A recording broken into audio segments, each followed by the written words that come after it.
মাছের ডিম ভর্তা খেতে অনেক মজা। যে কোনো ধরনের বড় মাছের ডিম আমি প্রায় ভর্তা করি বাসায়, খেতে অনেক মজা লাগে। আসসালামু আলাইকুম, সবাইকে শানুস ডেইলি কিচেনের পক্ষ থেকে স্বাগতম। আশা করি সবাই খুব ভালো আছেন। আজকে আমি রুই মাছের ডিম ভর্তা করব। এই ভর্তাটা খেতে অসাধারণ লাগে। আপনারা যারা খেয়েছেন অবশ্যই আমাকে কমেন্ট করে জানাবেন। প্রথমে আমি ডিমটাকে লবণ হলুদ দিয়ে চটকে নেব। তারপরে প্যানে দিয়ে দিলাম সরিষার তেল, কাঁচামরিচগুলো ভেজে নেব, শুকনা মরিচ ভেজে নেব, রসুন ভেজে নেব, পেঁয়াজ ভেজে নেব, তারপরে ডিমটাকে দিয়ে ভেজে নেব।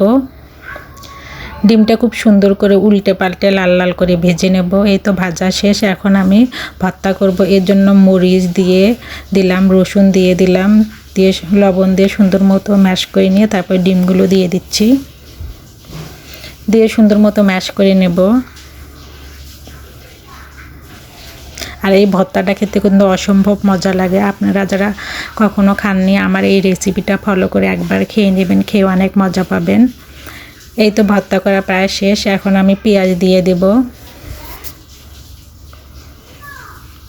তারপরে পরিমাণ মতো সরিষার তেল দিয়ে দেব, তারপরে সামান্য একটু লেবু দিয়ে দেব জাস্ট ফ্লেভারের জন্য।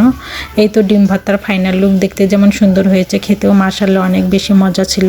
সবাইকে আমার ভিডিও দেখার জন্য ধন্যবাদ। সবাই আমার পেজটাকে লাইক, কমেন্ট, শেয়ার ও ফলো দিয়ে রাখবেন। আমার ইউটিউব চ্যানেলটাকে সাবস্ক্রাইব করে রাখবেন। আল্লাহ হাফেজ।